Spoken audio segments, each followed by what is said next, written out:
महाराज दशरथ ऋषि श्रृंग मुनि के द्वारा पुत्र प्राप्ति का यज्ञ करवाया एवं स्वयं भगवान विष्णु ने महाराज दशरथ को दर्शन भी दिए और उनसे कहने लगे,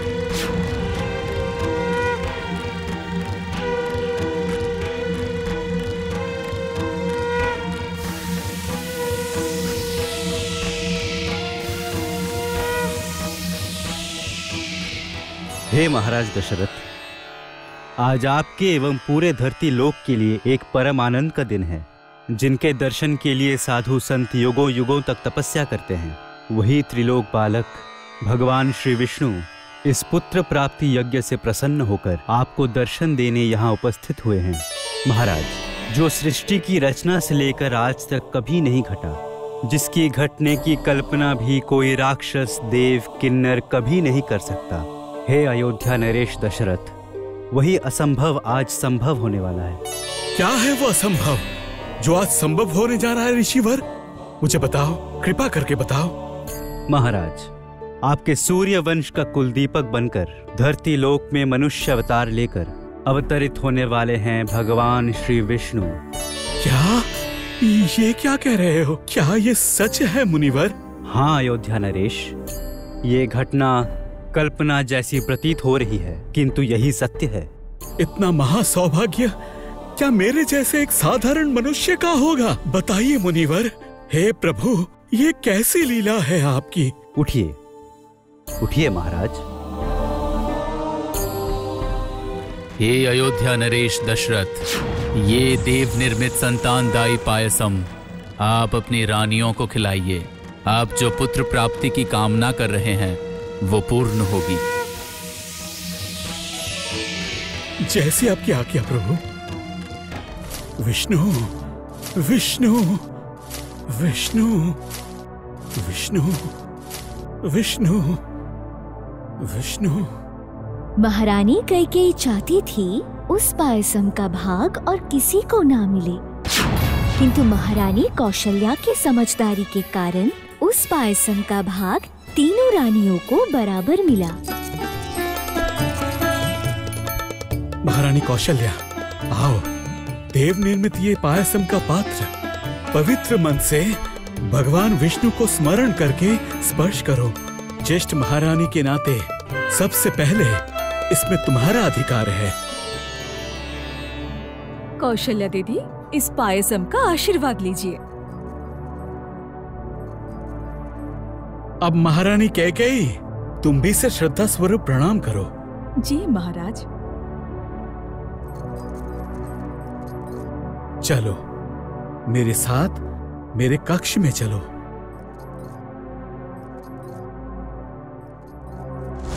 आपकी राजरानी केवल हम दोनों ही नहीं है, हमारी सबसे छोटी, सबकी प्यारी सुमित्रा भी आपकी रानी है। इसलिए इस पायसम में हमारी तरह उसका भी बराबर भाग है।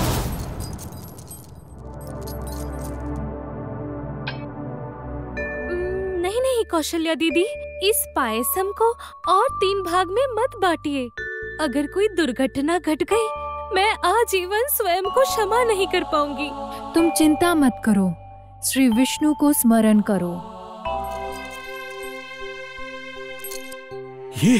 ये तुम क्या कर रही हो महारानी कौशल्या? ये पायसम में जितना मेरा भाग है उतना ही सुमित्रा का भी है। ये लो बहन, ये भाग तुम्हारा है। और इसे ग्रहण करने के बाद तुम्हें जो पुत्र प्राप्त होगा वो होगा कौशल्या पुत्र का प्राण सखा, मतलब 2 मनुष्य एक जान। सच में आज मेरे जीवन का सबसे आनंदमय दिन है। सिर्फ आपके पुत्र का ही प्राण सखा नहीं होगा, मैं भी अपने पुत्र के लिए एक साथी का निर्माण करूंगी। बहन सुमित्रा, तुम भी मेरे पात्र से मेरे भाग का आधा पायसम ले लो।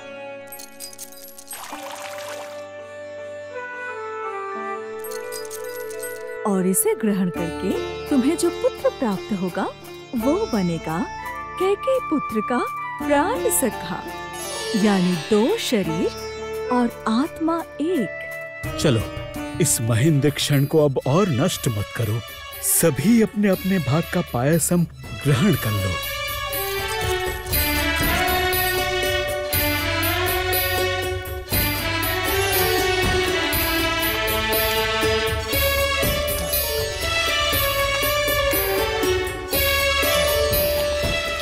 भगवान, आपके परम कृपा से हमारे दुख के दिनों का अंत होने जा रहा है। आखिरकार वो शुभ घड़ी आ ही गई जब राजवेद आए और महाराज से कहने लगे कि तीनों रानियां ही माँ बनने वाली हैं। आज महारानी कौशल्या, कल महारानी कैकेयी और उसके अगले दिन महारानी सुमित्रा की माँ बनने की संभावना प्रबल है महाराज। आपने तो मुझे प्रसन्न कर दिया राजवैद्य। लीजिए, लीजिए, मेरी ये मुद्रिका आप उपहार स्वरूप रखिए।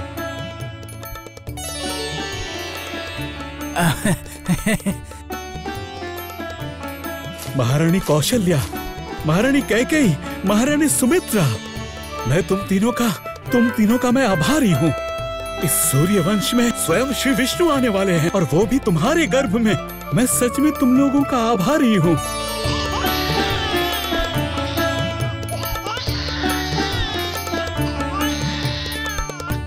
और उसके बाद अयोध्या नगरी में जन्म हुआ राम, लक्ष्मण, भरत और शत्रुघ्न का।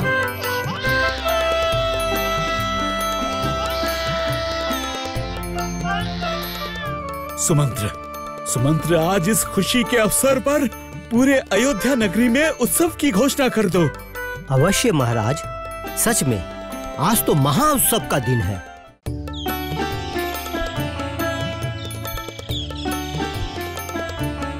आज का दिन मेरे लिए बहुत आनंद का दिन है मंत्री जी।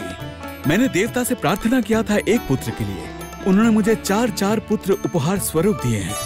केवल आप नहीं महाराज, इस अयोध्या की समस्त प्रजा भी 4 राजकुमारों के जन्म के बारे में सुनकर अत्यंत उत्साहित है। ऐसी बात है? केवल यही नहीं महाराज दशरथ, संपूर्ण अयोध्या नगरी ही एकदम दुल्हन की तरह सजी हुई है महाराज। प्रत्येक घर के दरवाजे पे मंगल कलश, आम पात्र और पुष्पों की माला से उन्होंने बहुत ही सुंदर सजावट की है और द्वार पे बहुत ही सुंदर उन लोगों ने रंगोली भी बनाई हुई है।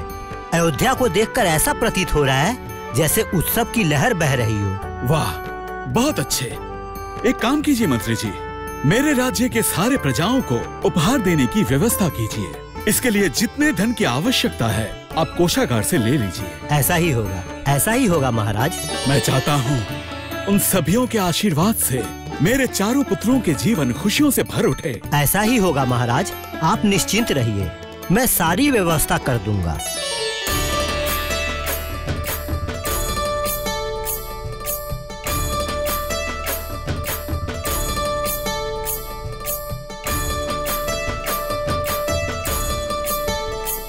जय महाराज दशरथ की जय।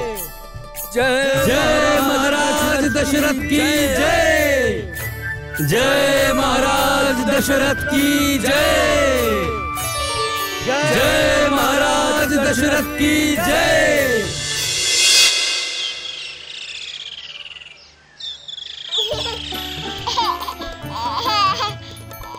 आपने देखा महाराज, अभी से आपके पुत्र अपने पिता को पहचान गया। दूसरे पुत्रों को भी देखिए महाराज, वो भी आपके पास जाने के लिए कैसे व्याकुल है।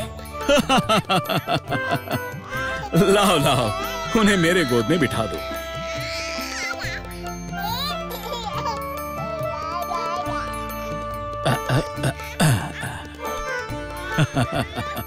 महाराज, देखते ही देखते आपके पुत्रों की आयु 6 महीने हो गई।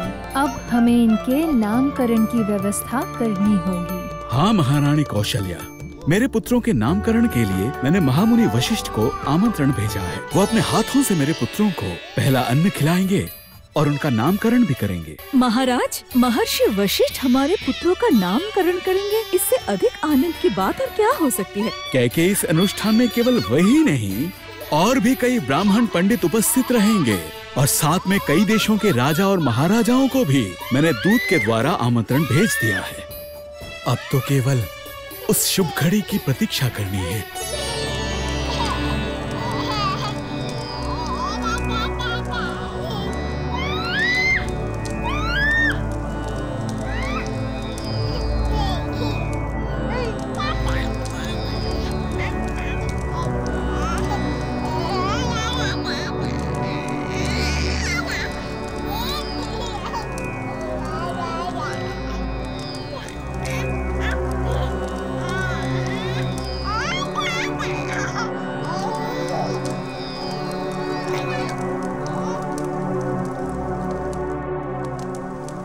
महाराज दशरथ, शुभ मुहूर्त हो गया है।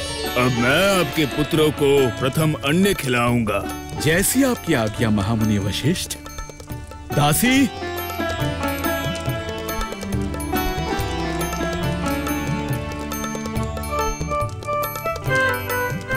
साधु साधु साधु साधु। जय राजकुमार राम लक्ष्मण भरत और शत्रुघ्न की जय। जय महाराज दशरथ की जय।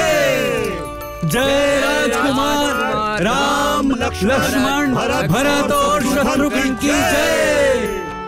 जय महाराज दशरथ की जय।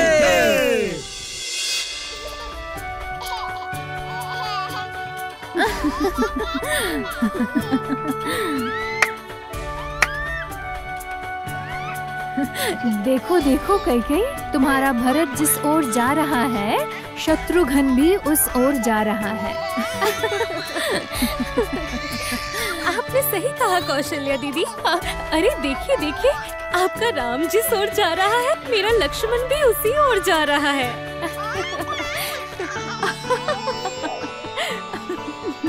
वही तो देख रही हूँ कौशल्या दीदी। सुमित्रा का लक्ष्मण आपके पुत्र राम की परछाई बन चुका है। ये मधुर संबंध आशा है भविष्य में भी बना रहे। अरे ऐसा क्यों कह रही है दीदी? इनका जन्म एक ही माँ के कोख से भले ही नहीं हुआ, पर क्या हम तीनों ही उनकी माएँ नहीं हैं? खेलते समय गिरकर अगर राम को चोट लग जाती है तो क्या उसे देखकर कष्ट मुझे या आपको नहीं होगा दीदी, बताइए? परंतु ये क्या, मेरा भरत तो राम के पीछे पीछे नहीं जा रहा, वो तो अपने ही खेल में मग्न है। तुम्हारा शत्रुघ्न ही उसके पीछे पीछे घूम रहा है। कारण क्या है तुम्हें पता नहीं है? इसके पीछे क्या कारण हो सकता है कौशल्या दीदी? ये सब तो बच्चों की मन की बात है। नहीं कैकेयी, ऐसा नहीं है। आज मेरे राम के साथ सर्वदा लक्ष्मण घूम रहा है और भरत के साथ शत्रुघ्न। इसके पीछे एक विशेष कारण है। कैसा कारण दीदी? तुम लोगों को याद है महामुनि ऋषि सिंह जब महाराज दशरथ के लिए पुत्र प्राप्ति का यज्ञ करवाए थे, तब उस यज्ञ की अग्नि से पवित्र पायसम निकला था। तब महाराज दशरथ ने उस पायसम को 2 भाग में बांट दिया, एक भाग मेरे लिए और दूसरा भाग कैकेयी के लिए। महारानी कौशल्या, आओ। महारानी कैकेयी, आओ तुम लोग, देखो मैं तुम्हारे लिए क्या लाया हूँ। महारानी कौशल्या, आओ। देव निर्मित इस पायसम का पात्र पवित्र मन से भगवान विष्णु को स्मरण करके स्पर्श करो। ज्येष्ठ महारानी होने के नाते सबसे पहले इसमें तुम्हारा अधिकार है। हाँ दीदी, मुझे याद आया, मैं तो उस समय अंदर महल में नहीं थी। दासी ने सूचना दी कि महाराज पायसम लेकर अंदर महल गए हैं। मैं भागते भागते आपके पास आई। आपने अपने भाग का थोड़ा सा पायसम देकर मुझे कहा था कि मेरा जो पुत्र होगा वो सर्वदा आपके पुत्र के साथ साथ ही रहेगा। ये लो बहन, ये भाग तुम्हारा है और इसे ग्रहण करने के बाद तुम्हें जो पुत्र प्राप्त होगा वो होगा कौशल्या पुत्र का प्राण सखा, मतलब 2 मनुष्य 1 जान। सच में ये मेरे जीवन का आज सबसे आनंदमय दिन है। क्या सिर्फ कौशल्या दीदी ने ही तुम्हें उनके पायसम का भाग दिया था? मैंने नहीं दिया?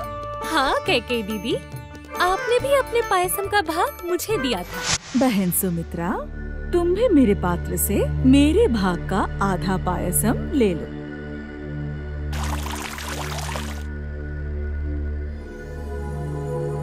और इसे ग्रहण करके तुम्हें जो पुत्र प्राप्त होगा वो बनेगा कैकेयी पुत्र का प्राण सखा, यानी 2 शरीर और आत्मा 1। शायद यही कारणवश दीदी के राम का सखा बना लक्ष्मण और मेरे पुत्र भरत का दास बना है तुम्हारा शत्रुघ्न। दास कहकर मेरे शत्रुघ्न का अपमान क्यों कर रही हो? राम, लक्ष्मण, भरत, शत्रुघ्न, यही चारों आगे चलकर अयोध्या के 4 स्तंभ बनेंगे कैकेयी। परंतु राज सिंहासन पर कोई एक ही विराजमान होगा। मैंने सही कहा ना दीदी? हाँ,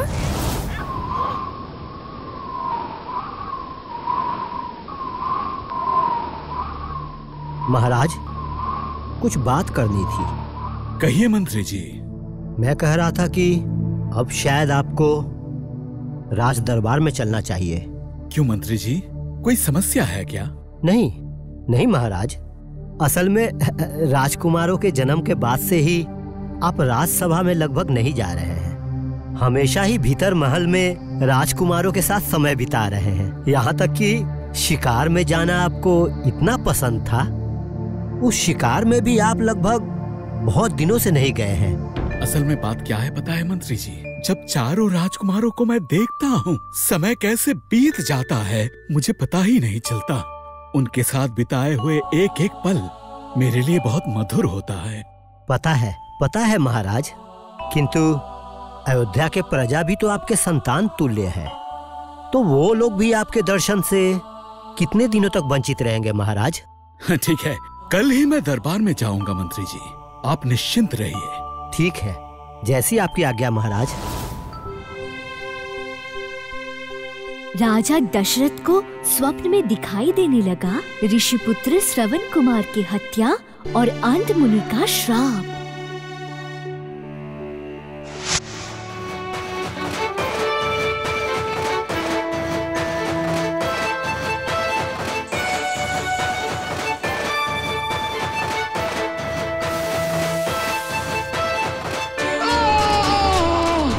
तुम्हें श्राप दे रहा हूँ। आज जैसे हम पुत्र शोक के कारण अपने प्राण त्याग देंगे, वैसे तुम भी एक दिन पुत्र शोक के कारण अपने प्राण त्यागोगे। और हमारे मृत्यु के समय जैसे हम हमारे पुत्र का मुख नहीं देख पाए, तुम भी अपनी मृत्यु के समय अपने पुत्र का मुख नहीं देख पाओगे। नहीं,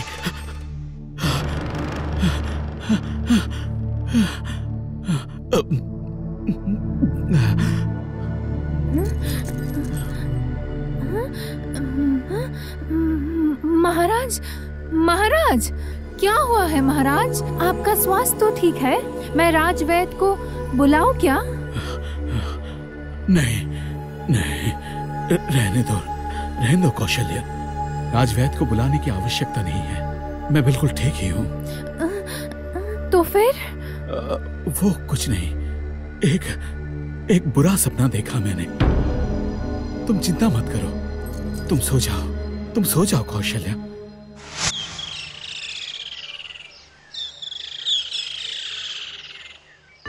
देखते ही देखते हमारे पुत्रों की आयु 5 साल हो गई है कौशल्या। हाँ महाराज, अब इन्हें ज्ञान की आवश्यकता है। इन्हें सब कुछ सिखाने के लिए आप किसे योग्य समझते हैं महाराज? मेरे पुत्रों को विद्यादान करने के लिए केवल एक ही योग्य व्यक्ति हैं, और वो है आचार्य वशिष्ठ। और मेरा विश्वास है वही मेरे चारों पुत्रों को अच्छी शिक्षा दे पाएंगे। परंतु उसके लिए आपके प्राण प्रिय पुत्रों को आचार्य वशिष्ठ के आश्रम में भेजना पड़ेगा महाराज। आप अपने पुत्रों को इतने दिनों तक बिना देखे रह पाएंगे? मुझे पता नहीं कहीं, मुझे पता नहीं। मैं तो अपने पुत्रों से दूर रहूंगा ये सोचकर राज दरबार नहीं जा पाता। ऐसे में मैं उन्हें बिना देखे कैसे रहूंगा ये मुझे पता नहीं। फिर भी अपने आप को संभालना होगा महाराज। आपके चारों पुत्र केवल आपके ही नहीं हैं, वो लोग इस अयोध्या नगरी के उत्तराधिकारी भी हैं। आपके प्रजा की जिम्मेदारी इनके कंधों पे आएगी। शत्रुओं के हाथों से आपके अयोध्या को उनको ही बचाना है महाराज। इसके लिए आपको उनको सही शिक्षा देनी होगी महाराज। तुमने उचित कहा है कौशल्या, जीवन भर तो मैं नहीं रहूंगा, लेकिन रहेगी ये अयोध्या, रहेगी इसकी प्रजाएं। उनकी रक्षा के लिए योग्य उत्तराधिकारी मुझे अपने हाथों से बनाना होगा। हाँ महाराज, आप समय व्यर्थ मत कीजिए। आप कल ही आचार्य वशिष्ठ के पास ही संदेशा भिजवाइए। ठीक है, ऐसा ही होगा। अगर वो मान गए तो मैं अपने राम, लक्ष्मण, भरत और शत्रुघ्न को उनके ही आश्रम में भेजने की व्यवस्था करूंगा। राजा दशरथ ने ये तय किया कि चारों भाइयों को महर्षि वशिष्ठ के आश्रम में शिक्षा प्राप्त करने के लिए भेजेंगे।